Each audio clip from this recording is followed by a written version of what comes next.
We now start module 2 of chapter 8. The title of this module is Argument Principle. We recall that a function f is called meromorphic if it has no singularity other than pole in the finite complex plane. From this definition, we make some observations. Number 1, analytic functions are the special case of meromorphic functions. Number 2, the rational functions pz by qz, where pz and qz are polynomials, are meromorphic functions. Number 3, meromorphic functions have no essential singularity in the finite complex plane. In the last module, we proved Cauchy residue theorem. In this module, we use residue theorem to determine the number of zeros of an analytic function in a given simple closed curve gamma within and on which fz is analytic except for a finite number of poles inside gamma. This result is known as argument principle. As an application of argument principle, we prove another important result known as Cauchy's theorem, which compare the number of zero of two analytic functions in a given domain. We also prove fundamental theorem of classical algebra using Cauchy's theorem. We also provide some example relating to this module. We now go to our presentation. So, we start module 2, argument principle. So, suppose that the function fz is analytic at each point on a simple closed contour C, and fz is meromorphic in the domain which is the interior of C. Then fz has at most a finite number of zeros inside C. Since g of z equal to 1 by fz is also meromorphic, it can have only a finite number of zero inside C. This means that fz can have at most a finite number of poles lying inside C. The following theorem, known as argument principle, is useful in determining the number of zeros and poles that a function has in a given region. The theorem: let fz be analytic inside and on a simple closed contour C except for a finite number of poles inside C. And suppose that fz has no zero on C, then 1 by 2 pi I integral over C f dash z by fz dz is equal to n minus p, where n and p are respectively the number of zeros and number of poles of fz inside C, where a zero or pole of order p being counted p times. So, proof: we assume that zeros of fz are z1, z2, zn with respective multiplicities alpha 1, alpha 2, alpha n, and the poles of fz are w1, w2, wm with respective multiplicities beta 1, beta 2, beta m. We enclose zeros and poles by disjoint circles C1, C2, Cn and gamma 1, gamma 2, gamma m, and this is always possible because the zeros and poles are isolated. So, since Fz has a 0 at z equal to zk with multiplicity alpha k, we can write Fz equal to z minus zk to the power alpha k into phi z, where k equal to 1 to n, phi z is analytic with no zeros inside and on Ck. So, forming the logarithmic derivative, we obtain f dash z by f z is equal to alpha k by z minus zk plus phi dash z by phi z, where k is equal to 1 to up to n. Therefore, we obtain 1 by 2 pi I integral over Ck f dash z by f z dz is equal to alpha k by 2 pi I integral over Ck dz by z minus zk plus 1 by 2 pi I integral over Ck phi dash z by phi z dz, and which gives alpha k, where k equal to 1 to n.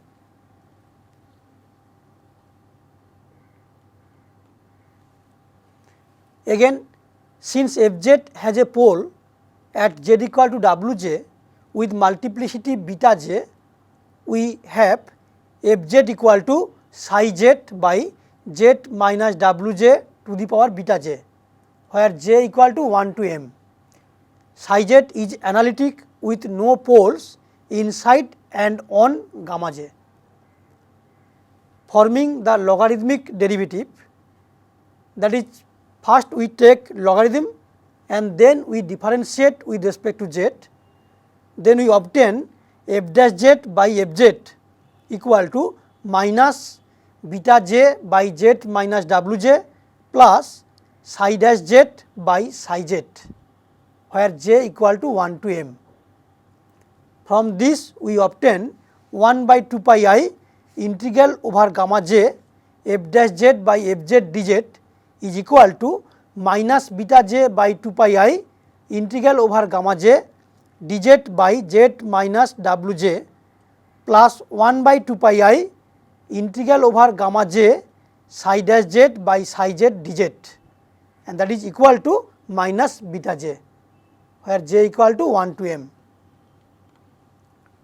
So, using number 1 and 2, we obtain 1 by 2 pi I integral over c f dash z by f z dz is equal to summation k equal to 1 to n 1 by 2 pi I integral over Ck f dash z by f z dz plus summation j equal to 1 to m 1 by 2 pi I integral over gamma j f dash z by f z dz, and which is equal to summation k equal to 1 to n alpha k minus summation j equal to 1 to m beta j, and that is equal to n minus p, where n is the total number of 0 and p is the number of poles. So, from this we note the following. Number 1, we note that 1 by 2 pi I integral over c f dash z by f z dz equal to 1 by 2 pi I log of f z over c, that is change of log of f z over c, which is equal to 1 by twice pi I change of log mod f z plus I argument f z over c, and which gives 1 by 2 pi into change of argument f z, because log mod f z returns to its original value as we go once around c. So, another note, if f z is analytic inside and on c, and if f z not equal to 0 on c, then the number of zeros of f z inside c is given by 1 by 2 pi change of argument fz. So, we prove another result. Suppose fz and gz are analytic inside and on a simple closed contour C having no zeros on C. Then argument fz gz over C is equal to argument fz over C plus argument gz over C. So, proof, let n1 and n2 be the number of zeros of fz and gz respectively inside C. Then using argument principle, we see that n1 equal to 1 by 2 pi change of argument fz over C and n2 equal to 1 by 2 pi change of argument gz over C. But fz into gz has n1 plus n2 zeros inside C. Therefore, we obtain 1 by 2 pi change of argument fz into gz over C is equal to n1 plus n2, and that is equal to 1 by 2 pi change of argument fz over C plus 1 by 2 pi change of argument gz over C.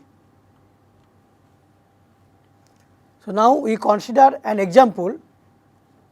Evaluate the integral over C f dash z by fz dz when fz is given by z square plus 1 whole square by z square plus 3z plus 2 whole cube, and C is the circle having center at origin and radius 3 taken in the positive sense. So, here the given function fz has zeros at z equal to I and z equal to minus I, and each zero is of multiplicity 2. The function fz has poles at z equal to minus 1 and z equal to minus 2, and order of each poles is 3.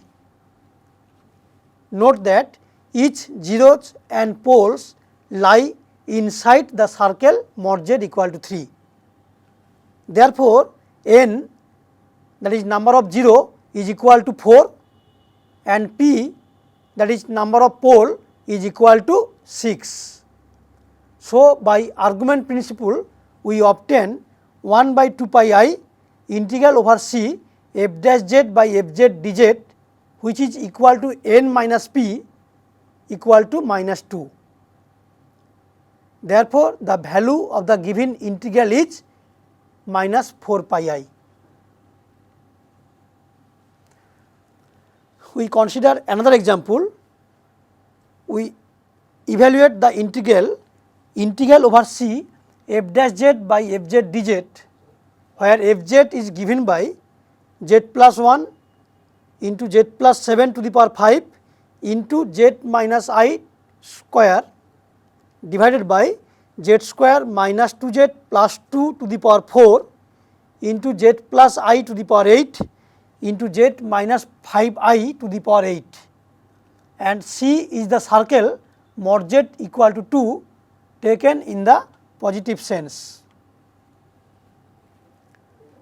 The given function fz has a simple 0 at z equal to minus 1 and a 0 of order 2 at z equal to I inside the circle mod z equal to 2.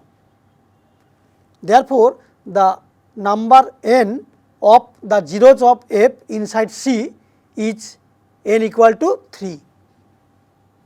Similarly, since z square minus 2z plus 2 is equal to z minus 1 whole square plus 1, and this gives z equal to 1 plus minus I, we can say that f has pole of order 4 at z equal to 1 plus I, a pole of order 4 at z equal to 1 minus I, and also a pole of order 8 at z equal to minus I inside C. Therefore, the number P of the poles of F inside C is P equal to 4 plus 8, that is 16. So, by argument principle we obtain integral over C f dash z by f z dz is equal to twice pi I into n minus p, and which is equal to minus 26 pi I. So far we have discussed about argument principle.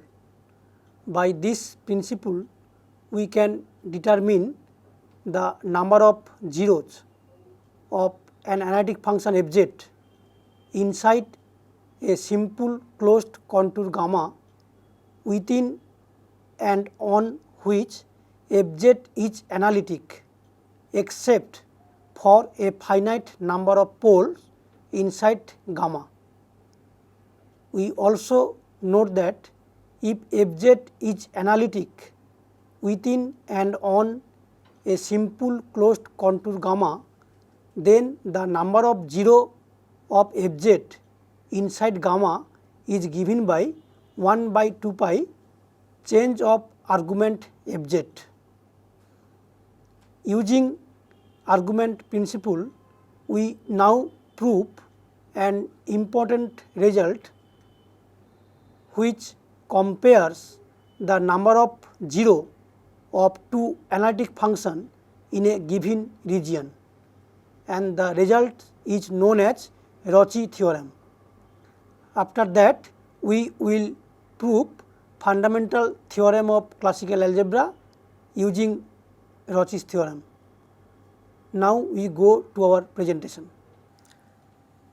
So, as an application of argument principle, we prove an important result known as Ricci's theorem, which compare the number of zeros of two analytic functions in a given domain. So, the result is, suppose f z and g z are analytic inside and on a simple closed contour C with mod g z is less than mod f z on C. Then f z and f z plus g z have the same number of zeros inside C. So, proof, we first show that f z and f z plus g z have no zero on C. Assume that there is some alpha on C such that f alpha equal to 0. Then mod g alpha is less than mod f alpha equal to 0, which is a contradiction. Next, we assume that f of alpha plus g of alpha equal to 0 for some alpha on C. From this we obtain mod of f alpha equal to mod of g alpha, which is again a contradiction. So, we conclude that f z and f z plus g z have no zero on boundary C. Let n1 and n2 be the number of zeros of f z and f z plus g z inside C. Then by argument principle we have n1 equal to 1 by 2 pi change of argument f z over C, and n2 equal to 1 by 2 pi into change of argument f z plus g z over C. Now n2 equal to 1 by 2 pi into change of argument f z into 1 plus g z by f z, and that is equal to 1 by 2 pi change of argument f z plus 1 by 2 pi change of argument 1 plus g z by f z, that is equal to n1 plus 1 by 2 pi change of argument 1 plus g z by f z. We assume that w z equal to 1 plus g z by f z for all z on C. Then we obtain modulus Wz minus 1 is equal to modulus Gz by Fz, and that is less than 1 for all z on C. This shows that as z describes the closed curve C, the corresponding point W describes the curve gamma lying entirely within the circle mod W minus 1 equal to 1. So, this is the figure. So, when Z describes a closed path about C, W describes a closed path about W equal to 1 along gamma, and the region this lies inside the circle modulus W minus 1 equal to 1. Therefore, the point W equal to 0 lies outside the curve gamma. Thus, argument Wz equal to argument 1 plus Gz by Fz returns to its original value when Z describes the closed curve C, and hence change of argument 1 plus Gz by Fz is equal to 0. So, from equation 3 we obtain N1 equal to N2 and the theorem follows. Now, corollary, let Gz be analytic for mod z less or equal to 1 and mod Gz is less than 1 for mod z equal to 1. Then G has a unique fixed point in mod z less than 1. So, proof, let Fz equal to minus z.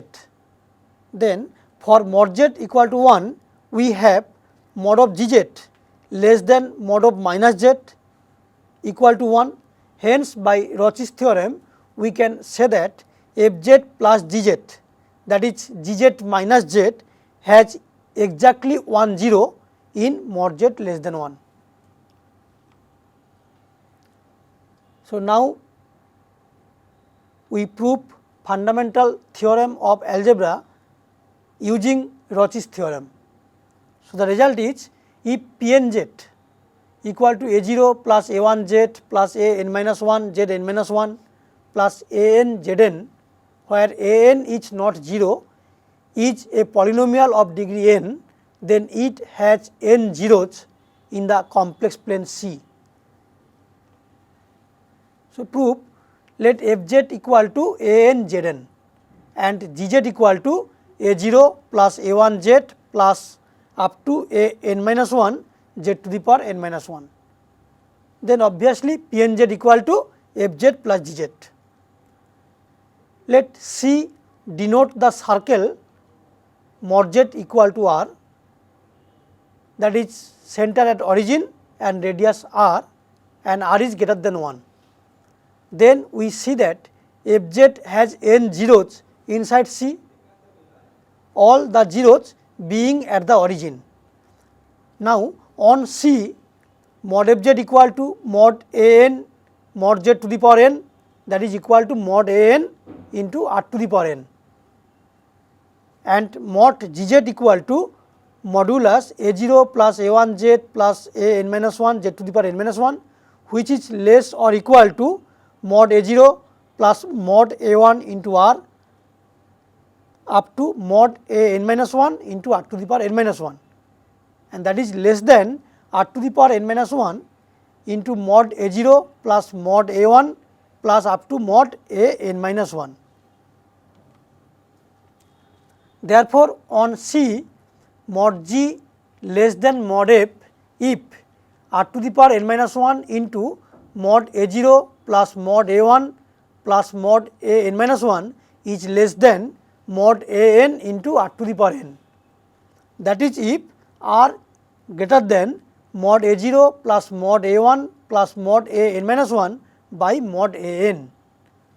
Hence, by Roche's theorem, Fz and Fz plus Gz, which is equal to Pnz, have the same number of zeros inside a circle whose center is at origin and radius r, satisfying 4.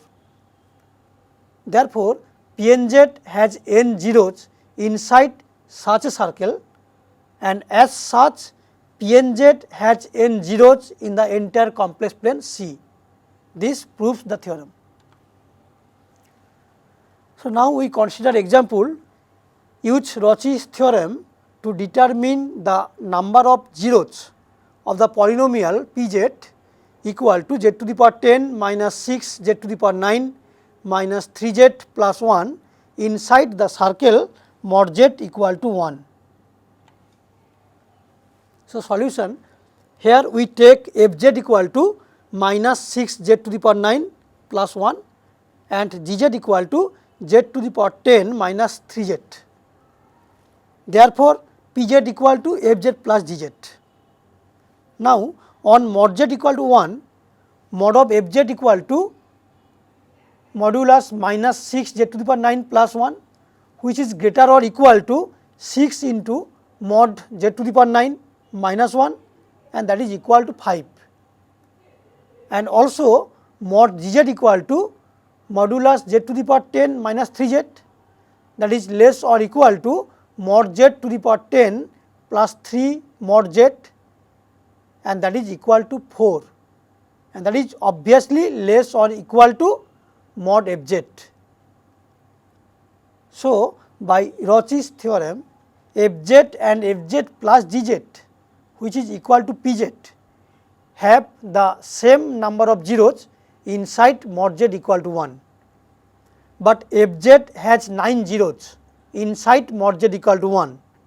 Therefore, Pz has 9 zeros inside mod z equal to 1. We consider another example, so that if mod A greater than E, the equation A z to the power n minus e to the power z equal to 0 has n roots inside the circle mod z equal to 1. So, solution, we assume that Fz equal to A z to the power n and Gz equal to minus Ez.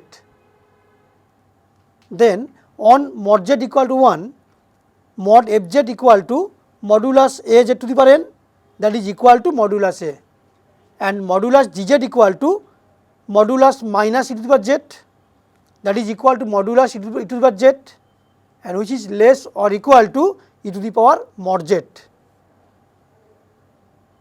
which equals E. Thus, on mod z equal to 1, we obtain mod Gz less or equal to E, which is less than mod A equal to mod Fz. So, by Rouchy's theorem, Fz and Fz plus Gz have the same number of zeros inside mod z equal to 1. Since Fz has n zeros inside mod z equal to 1, we obtain Fz plus Gz, that is equal to A z to the power n minus e to the power z has n zeros inside mod z equal to 1. So, we now consider another example, prove that all roots of Pz equal to z to the power 7 minus 5 z to the power cube plus 12 equal to 0 lie between the circles mod z equal to 1 and mod z equal to 2. So, we denote the circles mod z equal to 1 by C1 and mod z equal to 2 by C2. So, first we consider the circle C1. For this, let Fz equal to 12 and Gz equal to z to the power 7 minus 5 z cube. Obviously, both Fz and Gz are analytic on C1, and on C1 we obtain mod Gz by mod Fz is equal to modulus z to the power 7 minus 5 z to the power cube by 12, that is less or equal to mod z to the power 7 plus 5 into mod z to the power cube by 12, and that is equal to half, which is less than 1. Thus, mod Gz less than mod Fz on C1. So, by Rouchy's theorem, we can say that Fz and Fz plus Gz have the same number of zeros inside mod z equal to 1.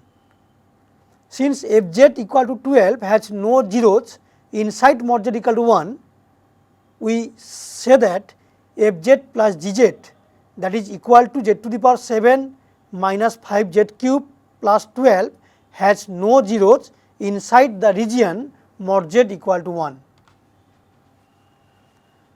For the circle C2, we take phi z equal to z to the power 7 and psi z equal to 12 minus 5 z to the power cube. Obviously, both phi z and psi z are analytic on C2, and on C2 we obtain modulus psi z by phi z equal to modulus 12 minus 5z cube by z to the power 7, which is less or equal to 12 plus 5 mod z cube by mod z to the power 7, and that is equal to 52 by 128, and this is less than 1. Therefore, mod psi z is less than mod phi z on C2. Therefore, applying Roche's theorem, we can say that phi z and phi z plus psi z have the same number of zeros inside mod z equal to 2. Since phi z, which is equal to z to the power 7, has 7 zeros inside mod z equal to 2, it follows that phi z plus psi z, that is equal to z to the power 7 minus 5z cube plus 12 has 7 zeros inside the region mod z equal to 2. Note that modulus Pz, which is greater or equal to 12 minus modulus z to the power 7 minus 5z cube, that is greater or equal to 12 minus mod z to the power 7 minus 5 into mod z cube, that is equal to 6 on mod z equal to 1, and so Pz can have no zeros on mod z equal to 1. Since the equation z to the power 7 minus 5z cube plus 12 equal to 0 has no roots inside mod z equal to 1, but has all the 7 roots inside mod z equal to 2, it follows that all the roots of this equation lie between the circles mod z equal to 1 and mod z equal to 2. So, from this module we came to know about argument principle, Roche's theorem. We also obtain fundamental theorem of algebra by applying Roche's theorem. We also discuss some problems relating to argument principle and Roche's theorem. For more problem, you can see the self assessment part of this module. You can also consult any reference books for more details. This ends module 2 of chapter 8.